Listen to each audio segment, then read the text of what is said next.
Depuis 2019, la parole des femmes se libère et la lutte contre les violences conjugales est devenue plus importante. Mais ces actes punis par la loi ne datent pas d'hier et depuis 2005, l'Association pour le contrôle judiciaire en Essonne a mis en place plusieurs dispositifs de prise en charge des auteurs de violences conjugales.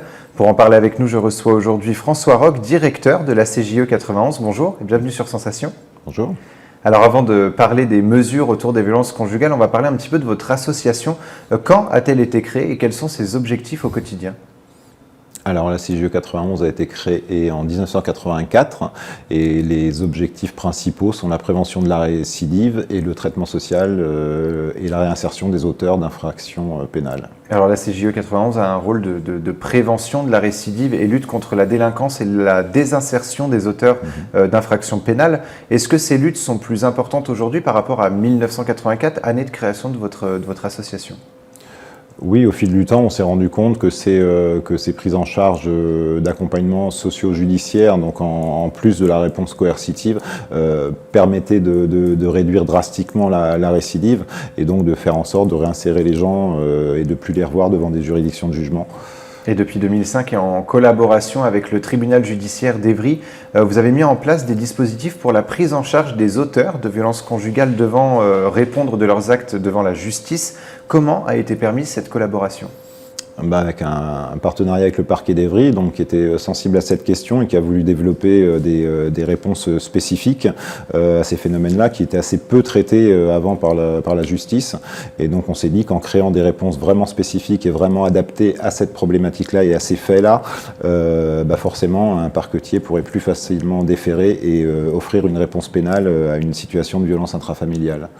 Alors je le disais en introduction, les violences conjugales ne datent pas d'hier et pourtant on a presque l'impression que c'est un phénomène assez récent grâce à la libération de la parole. On en parle beaucoup depuis 2019 à travers les différents mouvements féministes. Est-ce qu'il était temps que la France intensifie sa lutte contre les violences conjugales ? Oui, il est encore temps d'intensifier encore ce phénomène-là, puisqu'on on développe beaucoup de choses. On a fait beaucoup de choses aussi depuis 2019. Il y a quand même une réelle prise de conscience dans la société de ce fléau et du fait qu'il faut traiter les choses tant du côté des victimes que du côté des auteurs. Ça, c'est relativement nouveau, cette approche-là. Et donc oui, il est relativement temps de s'y coller. Et il y a une belle synergie qui est en train de se créer en ce moment, mais tout c'est très long, puisqu'on touche à quelque chose d'inscrit très profondément dans la société, et donc il faut aspirer à un changement de société. Donc il faut qu'on relève tous les manches par rapport à ça, les services judiciaires, mais la société dans son ensemble. Et alors pourquoi vous êtes concentré justement sur la sensibilisation auprès des auteurs de violences conjugales ? Alors parce que nous, notre métier, c'est de travailler auprès des auteurs. Déjà, c'est la voie d'entrée chez nous, c'est d'avoir commis une infraction. Et puis parce qu'on pense que les médicaments c'est bien, mais que vacciner finalement c'est pas mal, pour être un peu dans la thématique actuelle. Donc le fait si on arrive à faire en sorte qu'il n'y ait plus d'hommes violents, forcément on n'aura plus de femmes victimes. Ça semble assez logique et comme ça, mais ça ne l'était pas il y a 15 ans, ou il y a 17 ans, 18 ans, quand on a commencé à travailler sur ce sujet-là. Ça commence à être accepté, cette idée-là, et c'est pas antinomique avec l'aide aux victimes, bien au contraire, puisque prendre en charge les auteurs et faire en sorte qu'un homme violent cesse d'être violent au sein de son foyer, c'est faire de la victimologie, c'est travailler pour les victimes. On ne fait pas autre chose, nous, que de travailler pour les victimes. On travaille certes pour les auteurs, puisqu'on les amène à une dynamique de changement, mais on travaille avant tout pour les victimes, pour que la violence qui a pu se commettre au sein d'un foyer ne se réitère pas au sein de ce même foyer ou au sein d'un autre foyer. Et vous organisez des stages de responsabilisation et des stages de sensibilisation destinés aux auteurs de violences conjugales. En quoi consistent ces stages ? En fait, ces stages sont construits sur une double approche qui va être juridique et, on va dire, psychopédagogique, psychodynamique. En fait, on va d'un côté rappeler un cadre, repositionner le phénomène de violence conjugale dans un cadre juridique et judiciaire. Voilà, qu'est-ce que c'est que cette infraction, comment elle est punie, comment elle est réprimée, quels sont les risques en cas de réitération ou de récidive. Donc une partie assez contenante, on va dire, où voilà, il y a assez peu de fantaisie. Et puis sur l'autre approche qu'on a avec ces auteurs-là, c'est de les amener à mobiliser chez eux une réflexion personnelle sur cette violence dont ils ont été les auteurs. Donc on va aller les chercher dans leur histoire, un petit peu plus que dans la première partie de notre intervention, et on va essayer de déconstruire tout ce sur quoi finalement cette violence s'est installée, sur quoi elle s'est construite dans la personnalité de cette personne. Et est-ce que ces stages peuvent permettre justement une remise en question et surtout une prise de conscience de la part des auteurs des violences conjugales de l'importance et des conséquences surtout des violences conjugales? Nous, on en est convaincus, mais on en était peut-être pas forcément convaincus dès le départ, en fait, parce que c'était pas évident, effectivement, de se dire on va prendre des types violents, puis on va les mettre autour d'une table, et puis on va leur dire allez, messieurs, on va parler de ça. C'était pas gagné d'avance, et puis en fait, après plus de 15 ans de pratique sur ces choses-là, en fait, on s'aperçoit que finalement, si, ça marche très très bien, et ça fonctionne vraiment de manière positive. On a des taux de réitération qui sont très très faibles, autour de 4%. Donc on revoit les gens qui passent par nos stages, on ne les revoit quasi jamais, en tout cas dans le cadre judiciaire.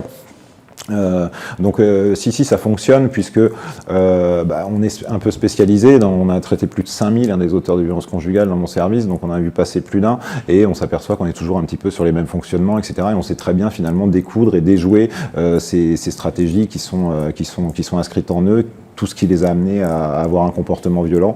On les identifie maintenant assez facilement, puis on arrive à détricoter tout ça assez facilement. Alors justement, qui peut faire appel à vous? Est-ce que ce sont les proches, les magistrats ou les auteurs de violences eux-mêmes qui peuvent faire appel à vous pour suivre ces stages?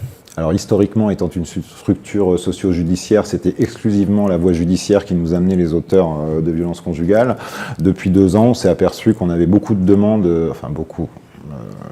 on avait plusieurs demandes de personnes qui, de manière volontariste, voulaient engager une démarche, voulaient traiter cette violence, des situations non judiciarisées. Et donc l'an dernier, on a créé un service spécialisé violence conjugale au sein de la CJE 91 qui a vocation à être ouvert au tout venant, en fait, quelle que soit la voie d'entrée. Donc soit, effectivement, la justice pénale va obliger la personne à venir faire un stage chez nous parce qu'il y a eu des faits de violence. Les juges aux affaires familiales également, donc au civil, peuvent nous solliciter pour orienter des personnes. Et le tout venant, un kidam qui, sans difficulté par rapport à sa violence, peut nous contacter, on le prendra en charge. Un travailleur social en maison des solidarités, par exemple, qui est confronté à monsieur, madame, et puis il y a monsieur a une problématique de violence, ou madame, et donc on peut nous orienter les gens de cette manière-là. Et en 2005, un contrôle judiciaire renforcé, depuis 2005, un contrôle judiciaire renforcé peut être mis en place pour l'auteur de violences conjugales. En quoi consiste ce contrôle judiciaire renforcé? Contrôle judiciaire renforcé, on a insisté, on avait des gros manques sur ces mesures de contrôle judiciaire destinées à des auteurs de violences conjugales. Il était souvent difficile de faire respecter ne serait-ce que les mesures d'éloignement qui étaient prononcées, quand bien même elles étaient prononcées par un magistrat, c'était un petit peu compliqué. Donc nous, ce qu'on a fait, en fait, on met à disposition des chambres à disposition de ces auteurs de violences conjugales pour qu'ils ne retournent pas au domicile conjugal. Donc ça participe d'une mesure d'éloignement. On les loge au sein d'une structure. On est en train de développer, on a 8 chambres sur Évry, on est en train de développer avec 2 chambres sur Dourdan et 2 chambres sur Étampes. En ce moment, on est en train de le faire. Et on va placer les gens dans ces chambres-là pour permettre cet éloignement physique et sécuriser la victime et permettre à la victime de rester en les murs du domicile conjugal. Puisqu'avant, ce qui se passait, c'est souvent que c'était la victime qui connaissait l'urgence, la précarité, devoir quitter le domicile dans des conditions insécures en tout cas, et puis qui pouvait connaître l'errance après, etc. Donc on a estimé, on a changé là encore un petit peu le paradigme, et on s'est dit ce serait plutôt bien si c'était monsieur qui effectivement partait du domicile. Et sans vous demander de pourcentage précis, il semblerait que les femmes soient plus touchées par les violences conjugales que les hommes. Pour autant, les hommes en sont également victimes. Alors est-ce qu'on peut dire que la violence n'a pas de sexe et que malgré tout, les hommes sont touchés par les violences conjugales? Alors nous, dans nos prises en charge, on a une dizaine de pourcents, 10-12% de femmes qui sont des auteurs de violences conjugales. On travaille, on les prend de la même manière, dans les mêmes dispositifs. Alors, à l'exception des stages où on va plus être sur des stages non mixtes, parce que c'est moins efficient quand on fait des stages mixtes, ou alors il faut une juste parité, on va dire. Mais non, on fonctionne exactement de la même manière. Oui, la violence, elle est ultra majoritairement dans le sens des hommes vers les femmes. C'est voilà. Mais c'est les cas que vous rencontrez le plus souvent. Oui, c'est la grande majorité des cas. Merci beaucoup, François Roch, d'avoir été avec nous sur Sensation.